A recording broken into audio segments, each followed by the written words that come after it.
Hello, and welcome to NASA headquarters. I'm Kate Calvin, NASA's Chief Scientist and Senior Climate Advisor. Thank you all for joining us today as we open the Earth Information Center here in Washington, D.C. Before we begin, I'd like to take a moment to thank the entire NASA Earth Information Planning team, whose tireless work made what we are here to celebrate possible, and with support from our NASA leadership. And I'd also like to thank our partners, who you'll hear from today, for your collaboration and support. So we're going to hear some brief remarks, and then we'll invite everyone to join us inside. So to start things off, I'm honored to turn this over to NASA Administrator Bill Nelson.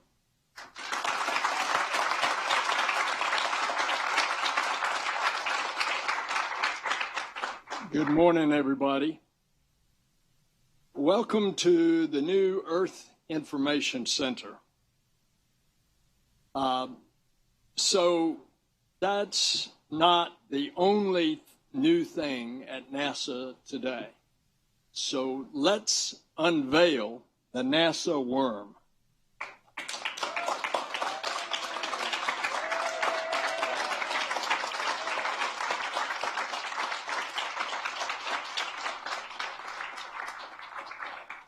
Along with the blue insignia that you all are familiar with, it is, by the way, one of the most powerful signals of insignias, of logos in the world.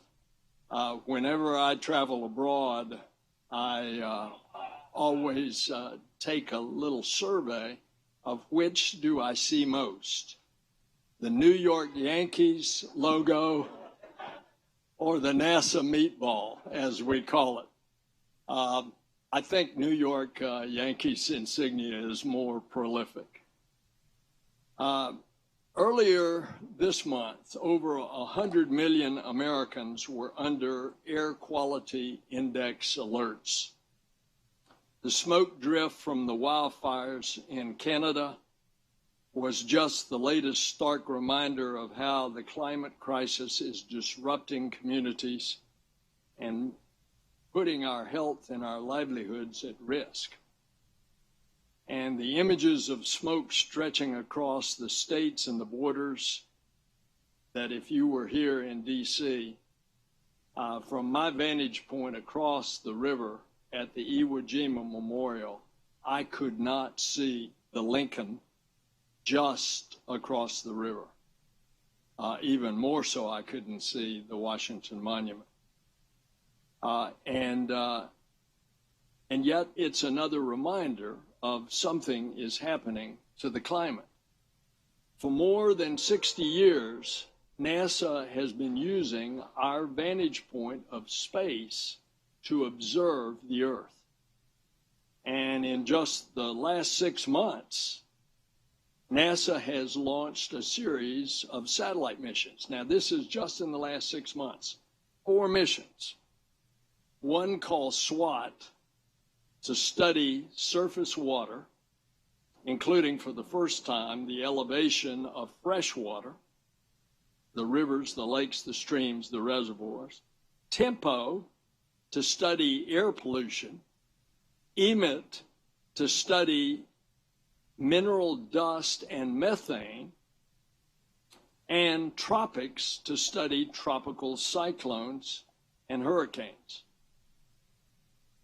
So this vital, life-saving data is here. But do folks really know how to access it? And that's why we're gathering today. The science is clear. So is the fact that we're all in this together.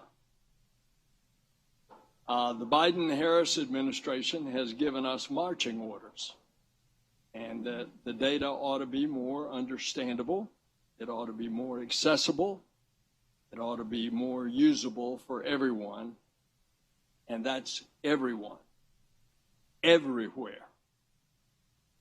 Today, we are opening this Earth Information Center, but it's only the beginning.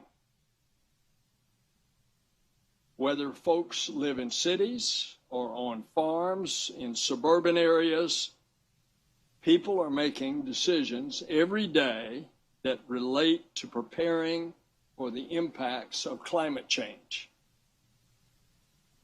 We want to help them. We, collectively, all of the agencies represented here. Homebuyers need information to assess flood risk. Businesses near the water need information on algae blooms. Farmers need to know where and when to plant crops, especially during a drought, or to know that a drought is coming, or to know that the rains like a monsoon are coming. Firefighters need data in order to manage wildfires. And the Earth Information Center can empower them. It's the first of its kind physical and virtual space to engage and to underscore NASA's Earth science impact, to show people that our home planet is as we see it from space. And by the way, that's an incredible view when you look out the window of a spacecraft. You look at the edge, the rim of the Earth, and you see that thin film, and you suddenly understand that that's the atmosphere, and that sustains all of our life. And then with the naked eye, you can see how we are messing it up. So this idea of the Earth Information Center, which we want to share, first came to me because I'm familiar, NASA is familiar with mission control. It's where we bring all the data into one room about a space mission, for the launch, the landing, the mission. And so I said, why can't we do this with all this information on all of our assets that are up there? Bring it all together in a user-friendly way, and then don't just display it in one physical location, but make it available to everybody virtually, real time. And what you're going to see when you walk in here and see this hyperwall, you're going to see real time, right now, information that is being beamed to the Earth from dozens of spacecraft about a particular issue. And then you will see the hyperwall will change, and it will give you additional data from other assets in space. And when you go on nasa.gov and get this virtually, you're going to be able to freeze the frame if that frame of the hyperwall is the information you're seeking. You'll be able to freeze that frame and use that data. And so what we have is bringing it all together. The Earth Information Center is just one component of our broader strategy to deliver science to the public and to decision makers who want science to inform their decisions. And so I want to thank everybody that made this possible. NASA astronauts Nicole Scott, who's here with us today, and Drew Feustel helped bring our immersive experience to life. And you're going to see that. It's another part in here. As you walk in, you're going to suddenly be in space looking down at the Earth. Our partners across the federal government, and they're represented here and are going to speak to us: EPA, NOAA, USDA, USGS, USAID, FEMA, and more. I don't like acronyms, But if I said all those words, it'd take me 3 minutes to say all that. And a big thanks to the NASA team who made this possible. For NASA, climate and earth science missions are a part of our discovery. We are not just a space agency. We're not just an aeronautical research agency. We are a climate agency for the obvious reasons. I want us to think back to that prophetic statement in Christmas 1968 when Apollo 8 orbited the moon for the first time. And astronaut Bill Anders said, "We came all this way to explore the moon, and the most important thing that we discovered was the Earth." NASA has been studying Earth since the Apollo era and will continue now under the Artemis era with the Artemis generation. So let us explore these new cosmic shores and protect this home planet. Both the 21st century priorities are ours now. Explore space and protect our own home. Both are more important than ever. Thank you all very much for coming.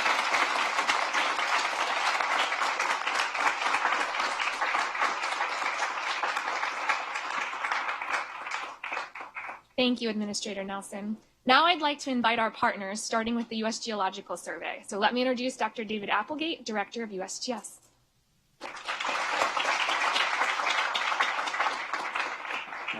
Well, thank you so much, Kate, and thank you, Administrator Nelson, for your vision that has been brought about through this Earth Information Center and for your commitment to engaging federal partners in this amazing effort. What an inspiring way to learn more about the Earth and what we do to safeguard it for future generations. I'm thrilled to be here with our Assistant Secretary, Tanya Trujillo, and our Deputy Assistant Secretary, Annalise Blum, to represent the Department of the Interior and Secretary Deb Haaland, who sends her regards and appreciation. As the science arm of the Department of the Interior, the USGS is committed to delivering actionable information to help society address complex issues related to the environment, to natural resources, and to public safety. And in so many cases, that involves partnerships with our good friends at NASA, and none more than our enduring partnership, over 50 years of partnering on the Landsat series of satellites. These are land imaging workhorses. They're put to use every day with thousands of applications in support of all of those complex societal decisions. With the launch of Landsat 9 in 2021, we're bringing down more data and finding more uses than ever before. And planning is underway for Landsat Next with its expanded spatial, temporal, and spectral capabilities as part of a comprehensive operational land observation program that leverages commercial and international partnerships. This is a partnership that will keep paying dividends for the nation and the world for decades to come. This physical and virtual Earth Information Center reflects the importance of putting all the amazing Earth observation data and science to use to help society. I'm excited to see how these innovative communication approaches can make the science more accessible and deliver actionable information so that we can reach those who need it the most, especially underserved communities. Thank you again for this opportunity to partner in this wonderful undertaking.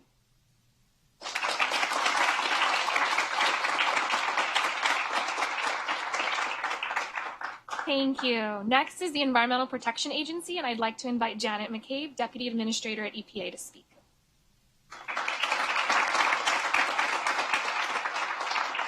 Thank you so much, and good morning, everyone. It is such an honor to join NASA here today and all of you to celebrate the brand new Earth Information Center, an amazing facility, an amazing resource, and goodness knows we need every single one possible these days. I want to congratulate on behalf of Administrator Regan and everybody at EPA, to everybody who's worked so hard to make this project a reality.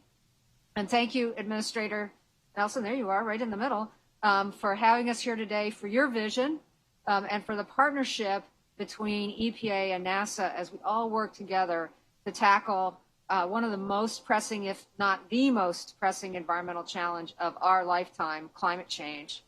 Climate change affects every single one of us, every aspect of our lives and livelihoods, whether it's wildfires across the American West or the Canadian East, as it might be, to record-shattering hurricane seasons in the Gulf and East Coast, to historic flooding in the middle of the country, or drought, take your pick. Americans are seeing and feeling the impacts of climate change with increasing intensity and regularity. There's not one single person in this country that doesn't experience the impacts of climate change, whether they know that or not. No small town, big city, suburban, or rural community that is unaffected.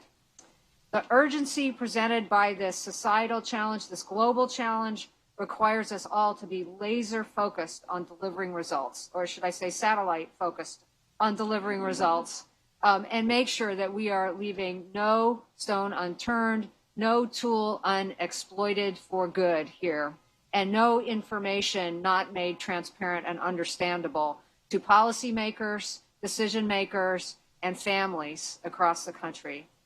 And that's exactly what this amazing Earth Information Center aims to do. EPA is thrilled, as always, to be able to work together with NASA and with all the other agencies represented here and many others to be able to join and bring our data and our expertise and the people that we work with. We all have different constituencies, and so we all have ways of getting this information out even more broadly. From improved data visualization to expanding our understanding of natural sources of methane. We spend a lot of time on methane these days at EPA. The collaborative work that EPA is doing with NASA through this amazing resources will make a real difference in our effort to tackle the climate crisis. And I'm really proud to be associated with it. Thank you again for inviting us here today, but even more congratulations on this amazing achievement. Thank you.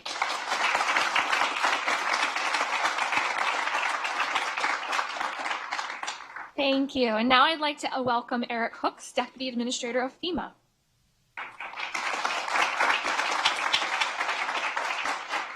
Well, good morning. Administrator Nelson, colleagues, thank you for being here. Administrator Nelson, thank you for your outstanding vision and your leadership across the interagency and really across this world. I'm honored to be here today on behalf of Administrator Criswell and all of the FEMA family for this historic event.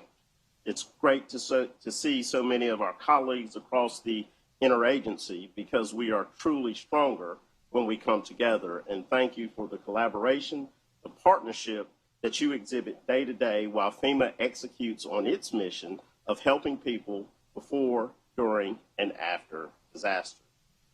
The Earth Science Information Center will play such a critical role in sharing environmental data with communities to help them make more informed decisions on future climate risks.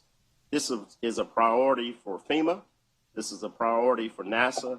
This should be a priority for all of us. FEMA and NASA have been well partnered since 2010 in areas of climate change, planetary defense, space weather-related issues, and together with NOAA and so many other partners, we work daily to keep people safe, not just in this country, but really across the world. It's really an honor to be with you today, sir, and with all of you as we take on this extraordinary new adventure.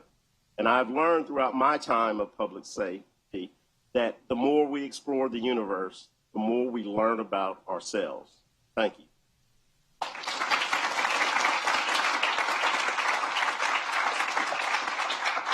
Thank you. And now NOAA. So please welcome Dr. Michael Morgan, Assistant Secretary of Commerce for Environmental Observation and Prediction of NOAA.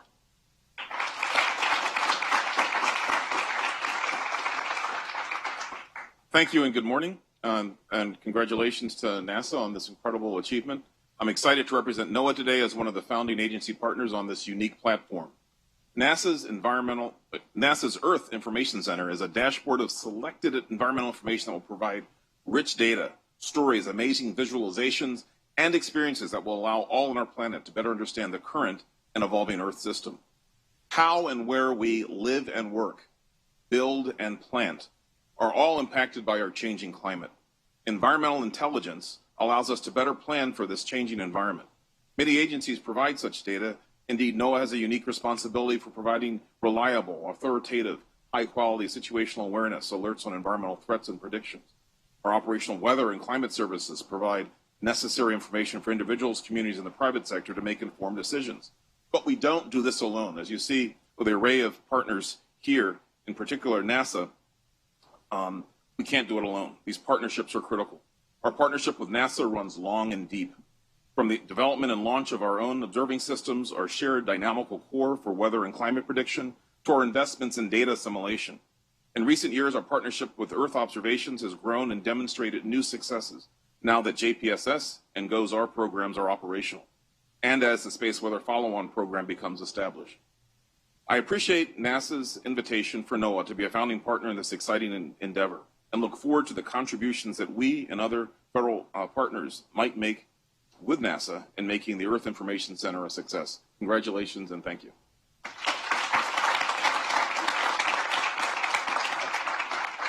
Thank you, Dr. Morgan. Up next is the U.S. Department of Agriculture, so I'd like to welcome Dr. Marlon Eve, Deputy Administrator, Agricultural Research Service. Thank you, Kate, and good morning, everyone. And Administrator Nelson, it's great to meet you and to be here with you to celebrate this event. Secretary Vilsack sends his regards and his congratulations. At the Department of Agriculture, we have a long history of partnering with NASA, of working with NASA data. Our program offices use NASA data for drought monitoring, for land cover assessments, for many parts of the census of agriculture. And in my home agency of the Agricultural Research Service, we use NASA products every day in conducting our research. Our scientists have worked together tools and platforms. And so I'm just thrilled to be here to welcome in this new era of Earth information, and proud to represent the Department of Agriculture as a founding member of the Earth Information Center. I have said to my leadership that ARS needs to be driving precision agriculture for all farmers, similar to the way that Administrator Nelson mentioned that the Earth Information System needs to provide data and information to all Americans and to the global community. So I believe that working together, NASA and USDA and our other federal partners can really enable a new generation of agricultural production that's much more informed, data-driven, and precise. And so I'm thrilled to be here, excited to see the Information Center, and once again, congratulations, Administrator Nelson.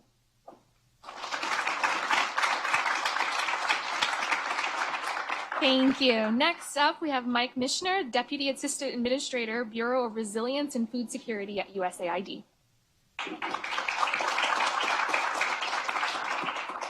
Good morning. Thank you to Administrator Nelson, Director St. Germain, and the entire NASA team for including USAID in today's launch of the Earth Information Center.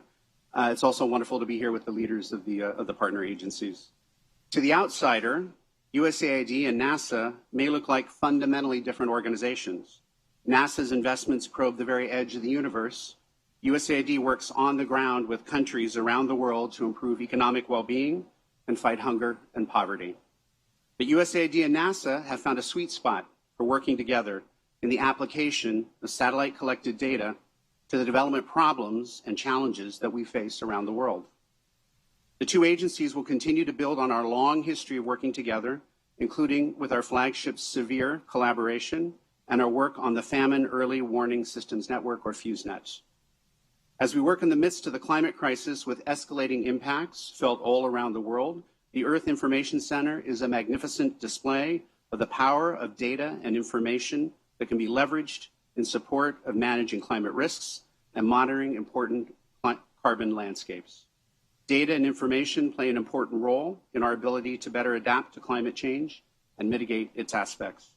Congratulations to NASA on the launch and ribbon cutting of the Earth Information Center. This is an important demonstration of what public investment in science means for life on Earth. Thank you.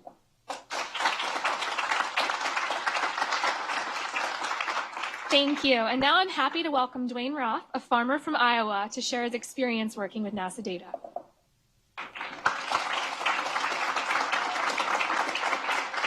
Good morning, everyone.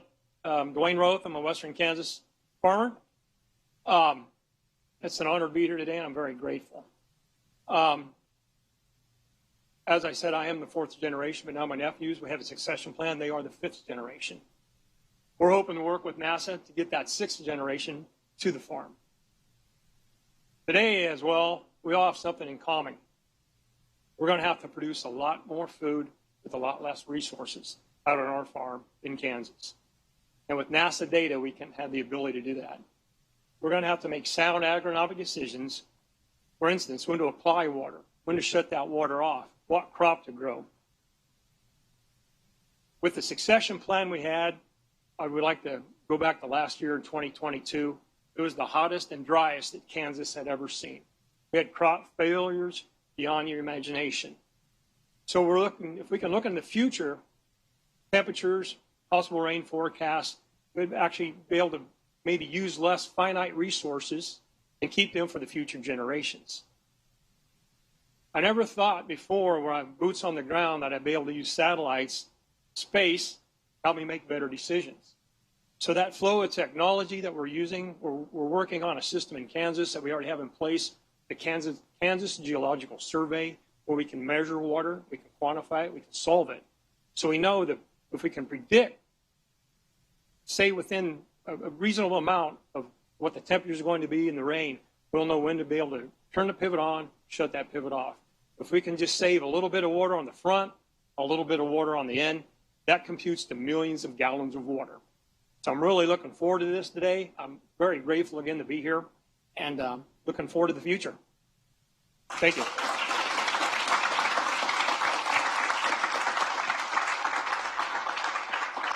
Thank you. And lastly, I'd like to invite Dr. Karen St. Germain, NASA's Earth Science Division Director.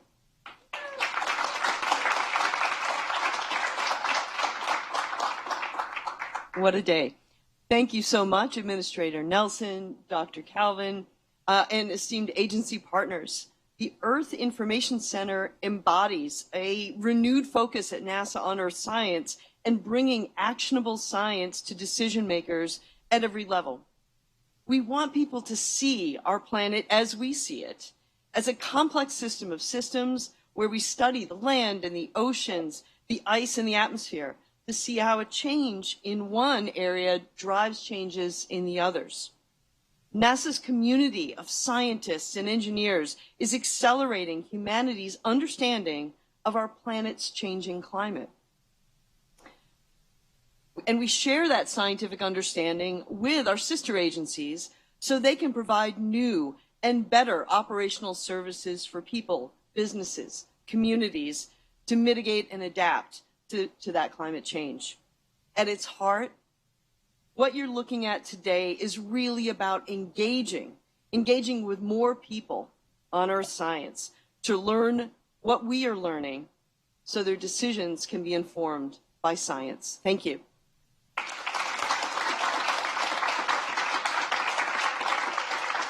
All right. Administrator Nelson, Karen, I'd like to invite you up for the ribbon cutting. I believe we have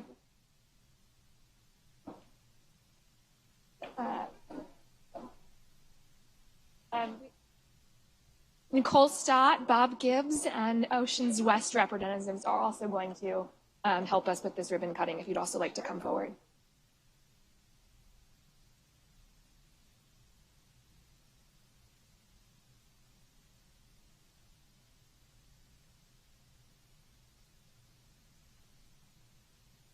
also like to invite our partners. It is, if you can walk through up here, that way we can get you all in the picture for the ribbon cutting.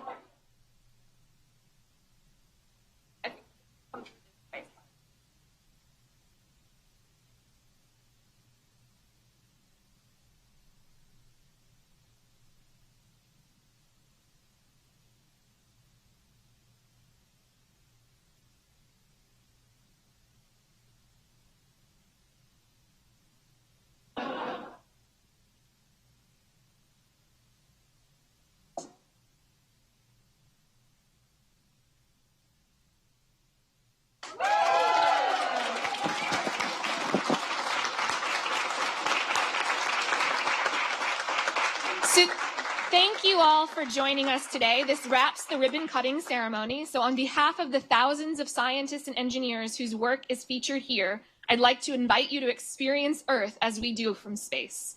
So we're going to start with these guests, and then we'll invite everyone to move in waves so they can experience the center, and there is a reception inside. For those of you looking for more information, if you're here physically in person, there are QR codes that will take you to a website. For those of you from home, go.nasa.gov/EIC. So thank you very much, and welcome to the Earth Information Center.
We are going. The history of this agency is marked with broken barriers, once viewed as impossible.